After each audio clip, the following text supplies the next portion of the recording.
come up, I'm gonna show you some exercises that you can implement into your routine to help you kind of reverse that breath, reverse that belly breathing.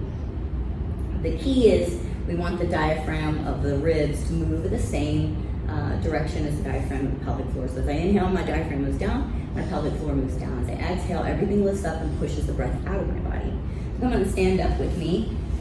I'm gonna show you a common exercise that we do in yoga, goddess squat, right?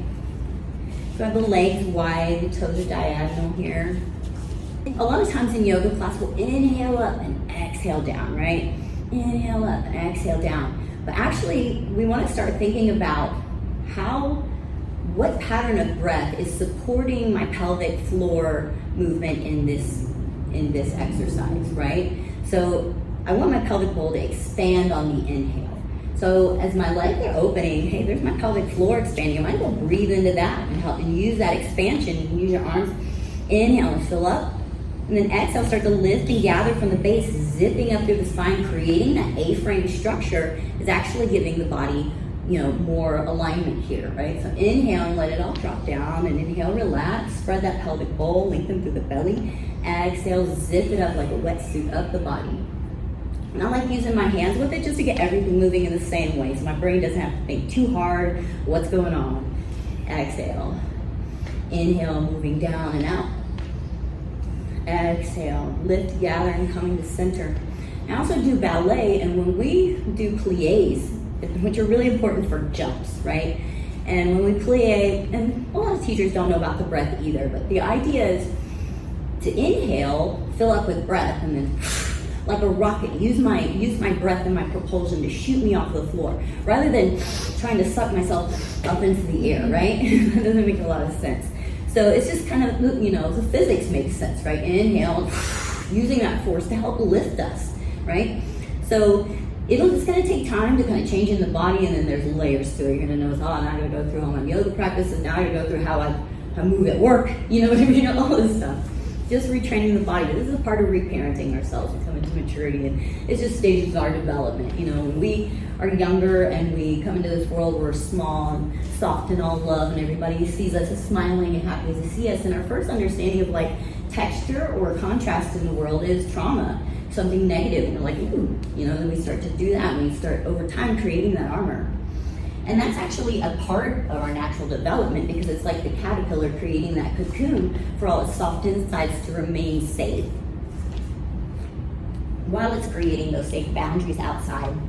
And so when we come into adulthood, we mature, then we can take control of our lives. We're no longer dependent on someone to do it for us. We can make our own choices and create those safe spaces in our lives so we can let that armor down, right? So this is part of our development. You weren't behind. It's not like, oh, if I'd only known this before. This is just when you learn it, right? So go easy on yourself and how long it may take to start feeling that. You may feel it and then lose it. You know how yoga is. We yoga until we get to the center of it, right? So you begin to inhale and kind of do that. So this is a great one to do before an exercise, when you wake up, before you go to sleep, just kind of reset the body. I would notice that when I go to the grocery store, those were the times that I would be like, oh, let me practice my pelvic floor breathing. When I'm waiting in line, I've got nothing to do. No, let me do my pelvic floor breathing. And I was like, oh no, what's it supposed to feel like? I have no, I was trying to breathe and just stand there and figure it out with my head, which is, our processor. It's not really the most intelligent part of us, right? Especially when our body's trained for something else. So I went back to thinking about goddess squat, and rather than, doing this in the grocery line, it's just the idea of bend my knees. As I go down, I inhale, right? As I come up, I exhale. So it's just kind of that, nobody's gonna notice that if you're doing something, weird, or call you out for it. So just in, dropping my knees, bending, open, exhale, zip up, right? Inhale, open, relax, exhale, zip up, create structure, right? So that's just kind of an easy way to remember and help our body practice when we can't always do it, get on a yoga mat. So let's come to the floor. I'm gonna show you a couple more. So we're gonna learn the pelvic floor breathing. I'm gonna teach you some stuff about creating sound through the body, and then we're gonna do a long sound bath where you'll have a chance to incorporate releasing with sound, using the pelvic bowl to move that sound out, and just the difference that might make to help you connect to this. We're gonna work with some sound too with the bowls. So on this one, Just watch me for a moment. I'm gonna come down on the back, knees bent. So as I inhale, lengthen through the body. It's like I'm gonna do a cat-cow, but on my back, right?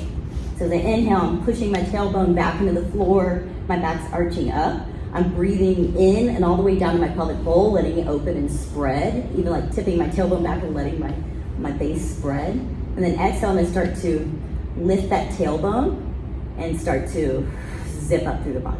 I'm not gonna push in. I don't wanna go up into bridge just yet. I just wanna practice moving that pelvis and letting it rock.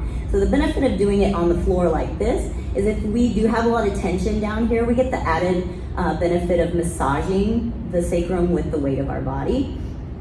So as we inhale, the breath comes down and our hips kind of roll forward. As the exhale, tailbone tucks and curls.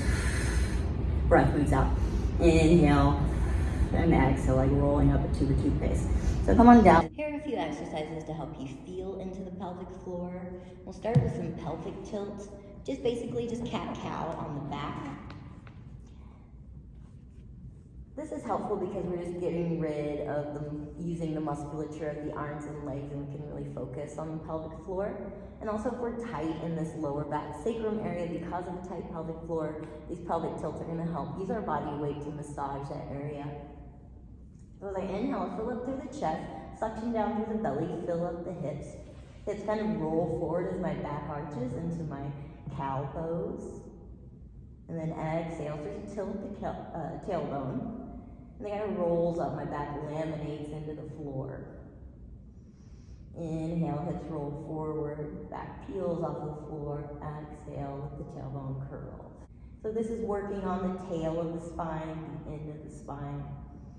And we can eventually, as we work into this, you can do this more exaggerated or more soft and subtle to feel those muscles move back and forth, kind of pulse the breath. Inhale and release, exhale, pumping up. Inhale, open, exhale, close. Become softer movements. Another thing to think about is the air is always pushing down on us. To take an inhale, we're not sucking the breath into our body, we're actually relaxing our muscles to allow the breath to move into the body. So you can actually initiate your breath with the pelvic bowl. So when you want to inhale, just lengthen and expand the pelvic bowl, create that space for the air to move in. Exhale, lift, and initiate that closing up the spine. Inhale, lengthen, allow the breath in. And exhale, usher the breath out, the tension of the muscles. So this is just using the bottom of the spine if we want to move into integrating the top of the spine. We can move into crunches here, so I place the hands behind the head or the ears. Inhale in your cow pose, exhale, tilt the tailbone, curl up. What one of my students calls a doodle bug. Inhale, open, and exhale. And just feeling the pelvic floor zipping up through the front of the body to create that C, to make the two ends meet, to connect the reef. And exhale. So you can continue with that, or you can move it into kind of going into a bridge pose. We inhale, the hips roll forward, breath moves down the body. So we exhale, start to lift that tailbone off the floor and just peel the floor, peel the back off of the floor, zipping up through the front of the body. You can feel that structure in the belly a little bit better here. Inhale, I start to sequentially laminate the spine down on the floor. Tailbone's the last thing to roll out as you go into that cat pose, a cow pose, back arches. Exhale, tailbone lifts, push into the feet. And zip all the way up into a bridge pose. Just noticing too, maybe in a class, how are they having me breathe as I lift into bridge pose?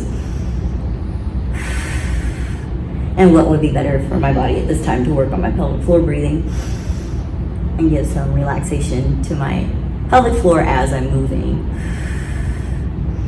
And sometimes backward breathing can be beneficial. It just depends, and our body's going to respond and stay in the state that we practice the most. So you just want to be mindful of that. If you want more of a challenge, you lift the legs in the air. Inhale, blow up that balloon in the hips. Exhale, reach up to the feet. Inhale, release, and exhale. From here we can do this backwards. We can inhale, reversing the breath and blowing the bubble down into the floor. And exhale. Use that structure of the body to maintain the plane. Inhale. And exhale. There's so many ways we can kind of feel into the pelvic floor. One I like to do is from tabletop. We'll come onto hands and knees. The knees under the hips and the hands under the shoulders.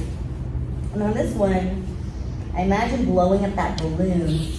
And I'm gonna let my leg muscles relax. I'm not gonna use my leg muscles and my glutes so much to raise my leg. My leg just lifts on that balloon of breath from the pelvic floor. Then I'm gonna go out too far and then exhale. I kind of grab that garage door down with the palm of my pelvic floor. Inhale and release. Floats up, exhale. Use that pelvic floor to pull the leg back in.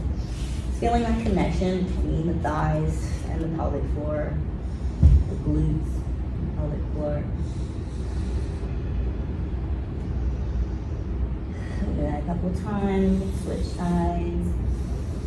Inhaling open, exhaling, let the leg fall as that balloon deflates. Inhale, lengthen through the belly, breathe all the way down towards the toes. Exhale, lift and gather up towards the ribs. Inhale, release. Exhale, lift and gather. Wiggle the tail. Another one is just a simple forward fold, not even a full forward fold, just inhaling, filling up the body, exhaling, depleting the body, making that space for the body to fold forward. So you can kind of think about those party favors where they're all rolled up and you blow into them and they straighten out. Blowing up and exhaling, curling back in. Inhale, blowing it up, exhale. Inflating up, deflating down. Or those windsock men that dance. Just feeling into the pelvic floor as you breathe. Inhale, using the pelvic floor to inflate and lift the body. And exhale, deflating the pelvic floor. Let the body just fall into gravity forward. Inhale. The breath, initiate the movement. Exhale. Just slowing and softening this movement so that we can feel into the pelvic floor as we move. As we exhale and compress the organs, we make space for the fold. Inhaling up. Inhaling, strengthening and lengthening through the belly. Exhale, relax and fold. I also like doing this one side to side, inhaling up. Exhaling one side into the other. Get a nice stretch in the back. You also get to work on your pelvic floor connection. Relaxing the toes and the feet.